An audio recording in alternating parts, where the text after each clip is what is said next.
बच्चों कैसे हो आप। आज हम मानव शरीर के बारे में जानेंगे। मानव शरीर का मतलब है हमारे शरीर से तात्पर्य है। किससे है? हमारा शरीर। हमारा शरीर, सबका अपना अपना शरीर होता है। उस शरीर के बारे में हमें जानना है। क्या करना है? उस शरीर के बारे में हमें जानना है कि हमारे शरीर में क्या क्या होता है। समझ में आएगी नहीं? क्या क्या होता है। ठीक। अब इसके बाद नंबर 1 पर है शरीर का सबसे व्यस्त अंग कौन सा होता है। सबसे व्यस्त से मतलब है बिजी, जो ज्यादातर काम करता है। क्या करता है? ज्यादा काम करता है। तो सबसे बिजी है हमारा हृदय। क्या है? हृदय। हृदय को ही हम क्या कहते हैं? हार्ट कहते हैं। क्या कहते हैं? हार्ट। समझ रहे हैं ना? क्या कहते हैं? हृदय। शरीर का सबसे बड़ा अंग, शरीर का सबसे बड़ा, शरीर में सबसे ज्यादा क्या है हमारे?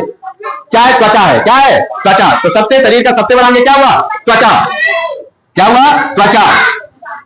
फिर है शरीर में कुल हड्डियों की संख्या कितनी होती है। शरीर में कुल हड्डियों की जो संख्या होती है वो कितनी होती है? 206 सालान। कितनी होती है? 206। शरीर में सबसे बड़ी हड्डी जो होती है कहां होती है? जांग में। कहां होती है? जांग में। उसका नाम है फीमर। क्या नाम है? फीमर। फीमर। फीमर नहीं, फीमर। और कहां होती है? जांग में होती है। कहां होती है? जांग में। ठीक है।